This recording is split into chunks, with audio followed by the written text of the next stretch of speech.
Okay, we have some very interesting events in the making here. Let's go back to verse 12 where we left off in the last lecture.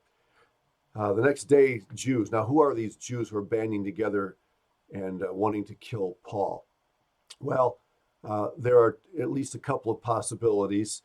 I would say that they are either zealots or Sicarii. And there is some discussion as to whether or not there was overlap between these two groups. The zealots, of course, represent a group that are mentioned in the New Testament. Remember that one of Jesus' disciples was Simon Zelotes, Simon the Zealot, had come to Christ. And then we already saw the Sicarii, which is the name of the group that were part of that rebellion that was mentioned earlier on uh, in the wilderness. And so both of these are kind of terrorist groups, if you will. And I don't think that the two groups are synonymous, but there may have been overlap among them, between them. I just don't know for sure. But I do believe that these are highly respected Jews, not just, ragtag group. And the reason will become obvious when we see how they interact with the leaders of the Sanhedrin in just a moment. So they take an oath. So this is serious. They're gonna get rid of Paul. Now, they would have killed Paul, at the very beginning when they first came to Jerusalem and the uprising took place, and they just haven't had a chance to. But they are ready to get rid of him. And one of the things to keep in mind here is that these zealots and Sicarii terrorists were death on Rome. Uh, they believed that death itself would be preferred to any kind of submission to Rome. Paul is in Roman hands. He's being treated well by the Romans. Probably everybody knows now, at least those who need to, that he's a Roman citizen, and so these guys are out to get him. And we find that there are more than 40 who had formed this conspiracy. Now, when you take 40, crack fighters, well trained, serious about their work, you've got yourself a formidable army on your hands. And so, what happens? They come to the chief priests and elders. And again, a ragtag group of Jewish guys that want to kill Paul would not have access to the leadership of the Sanhedrin like these guys did. So, that these guys are well respected. They come to the chief priests and the elders and they said, "We have bound ourselves under a great oath that we will eat nothing until we have killed Paul. Now, therefore, together with the council, suggest to the commander that he be brought down to you tomorrow as though you were going to make further inquiries concerning him. But we are ready to kill him before he comes near." I mean, this group not only has access to the Sanhedrin, but they're also giving instructions to the Sanhedrin. So you know that they're good at what they do, and the Sanhedrin trusts them. So go back and tell Lysias, look, that didn't work out too well yesterday, but I think that if you send him back to us again, we're prepared to make further inquiry. We can handle a meeting that will give you the information that you're looking for. And of course, the idea is that these 40 men would ambush them along the way and kill Paul and disappear into the woodwork. That's what they were good at. They would carry their daggers in a way that was concealed, and then they would, if they found someone on the streets that was suspected of being a cooperator with Rome, then they could just, easily kill the person in public, drop them to the ground, run off into the crowd and start yelling, "Hey, something happened over here," and get the crowd all stirred up, and then just wander away. So now notice how God uses incidental things. We've already talked about this before, how God sometimes uses unexpected incidental things to get his work done. Like in the case of Eutychus falling asleep out of the window, and yet God uses that to bring about a great miracle and encouragement to the people there. Well, Paul has a sister apparently residing in Jerusalem. We really know nothing about her except that she's there at least at this time. Now, maybe they're just there visiting because of the feast. Remember, Paul got back in time for Pentecost. And so it's possible that his sister actually lives in Tarsus or someplace else, and she's just there during the time of the feast. Whatever the case is, she's there with her son, and this would be Paul's nephew. And somehow, in God's providence, he heard of their ambush. Now, that's surprising to me because you would think that a group of this, professional quality would be very careful about who hears what they're saying. But God, in his providence, allowed this young boy to hear about the ambush. It's possible that they saw that he was near, but because he was a young boy, they didn't say anything. We just don't know. But he goes into the barracks and he tells Paul. Now, how does he get into the barracks? Well, remember, Paul is a Roman citizen. He's not been tried. He's only being detained. And therefore, those who want to come and visit him have access to him. And so Paul calls one of the centurions and he says, look, you need to take this young man to the commander because he has something to tell him. And so he took him and brought him to the commander and said, Paul the prisoner called me to him and asked me to bring this young man to you. He has something to say to you. Now, again, Paul, not being a condemned Roman, has some freedom to exercise this kind of privilege. And so the commander took him by the hand. And that tells us that he's a young boy. How young, we don't know, but young enough that Lysias actually takes him by the hand and takes him aside and says, what is it you have to tell me? And he says, the Jews have agreed to ask that you bring Paul down to the council tomorrow, as though they were going to inquire more fully about him. Now, just the fact that this young boy has the courage to share this with the commander is impressive. I mean, certainly he would feel intimidated in the presence of someone like Lysias. And yet Paul has probably prayed with him, probably encouraged him, probably told him, don't be afraid. This man is a good man, and he'll listen to you. So I'm just impressed by this. And in fact, not only does he tell Lysias what he's heard, but he actually gives him counsel, which is even more impressive.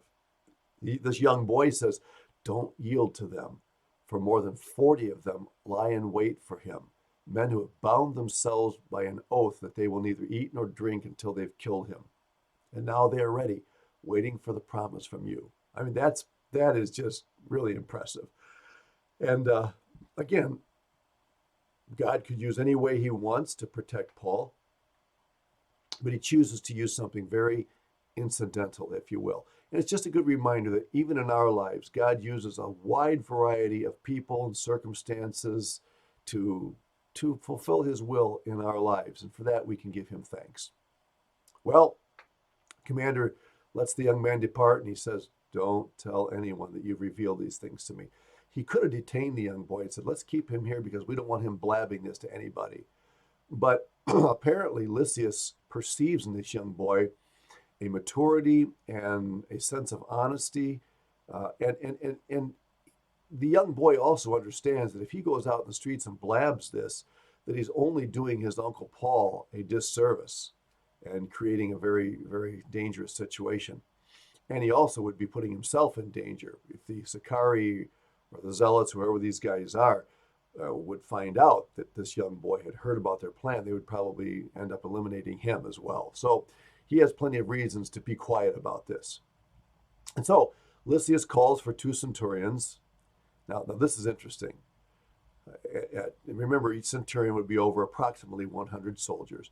And he says, prepare 200 soldiers, 70 horsemen, 200 spearmen, and go to Caesarea at the 3rd hour of the night. Now, let's do some quick math here. How many total military men are we looking at here? We're looking at 470. 200 soldiers, 200 spearmen, 70 horsemen. Do you think that Claudius Lysias respects the power of these 40 men? Absolutely. He knows what he's up against here, and he wants to take no chances of something happening here. And so it's going to be 470 against 40. You think he wants to be secure about this? Now, he says to take them to Caesarea, which of course is the Roman capital of Palestine. And Jerusalem would of course be the capital of Israel. And so he does this at the 3rd hour of the night. Now, is this the 3rd hour on the Roman clock or on the Jewish clock? Well, because this is taking place in Jerusalem. And because up till now, the clock that Luke has been using has been the Jewish clock, I would suggest that it's the same clock. I can't be sure. It's a Roman context here, so it's possible he's referring to the Roman clock. If it's the Jewish clock, then the third hour of the night would be about 9 o'clock in the evening, because sundown would, around 6, would begin the evening. And so you'd be looking at 9 o'clock at night. You'd be 3 hours into the darkness by now. If it's the Roman clock, it would be 3 o'clock in the morning. That makes less sense, because at 3 o'clock in the morning, you're already approaching daylight. And I think Lysias wants to take action early in the night so that there's plenty of time for these guys to move out and get down far away from Jerusalem. So I'm going to go with the 9 o'clock, third Jewish hour view. And notice they provide mounts for Paul to sit on. Lysias wants to take no chances that when Paul gets to Caesarea, that the governor there will discover that he's been mistreated. So they want to make this a comfortable ride, treat him very well as a Roman citizen. So he probably has some sort of a cushion to sit on. I mean, he's riding in class, okay? And he's going to be brought safely to Felix, the governor. And so we're introduced here to another individual for the first time, Felix. And we'll talk more about Felix in just a moment. A letter is written in the following manner. Of course, this letter comes from Lysias, because you don't just send a prisoner to the governor without some sort of explanation. And here's what the letter says: Claudius Lysias. And by the way, I don't know if I mentioned this to you earlier, but Claudius would be the name that he attaches to his given name, because he would have been appointed at the time of Claudius. And so this was common in those days. Military leaders would often attach the name of the emperor who was ruling at the time when they were commissioned. And so Lysias is probably his given name. Claudius would identify him as being commissioned under Emperor Claudius. To the most excellent Governor Felix, greetings. Now, again, remember that this is a term, most excellent, that refers to someone of status. And he says, this man was seized by the Jews and was about to be killed by them.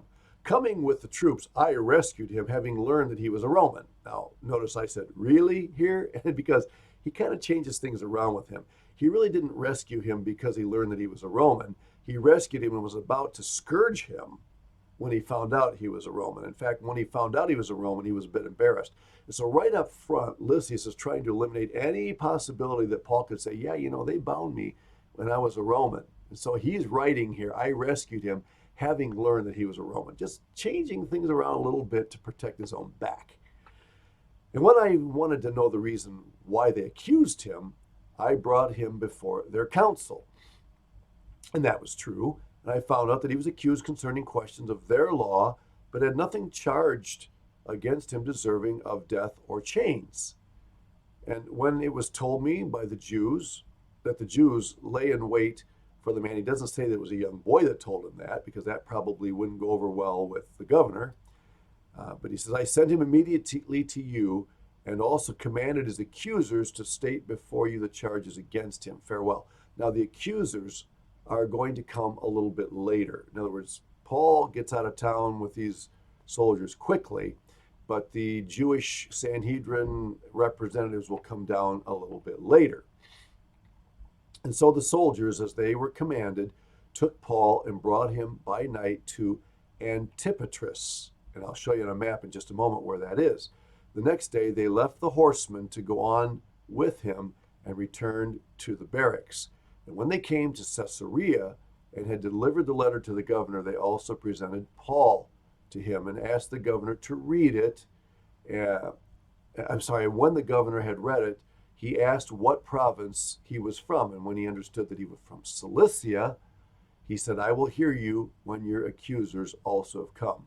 And he commanded him to be kept in Herod's praetorium. So Luke does a very good job here of giving to us the sequence of events, the formalities that have to be followed in order to present Paul to the governor.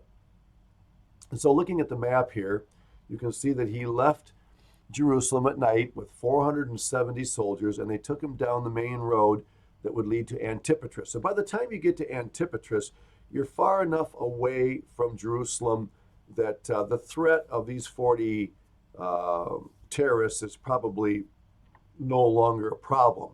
And so most of them go back, but he just continues on with the horsemen to Caesarea because he's being treated very, very respectfully as a Roman citizen.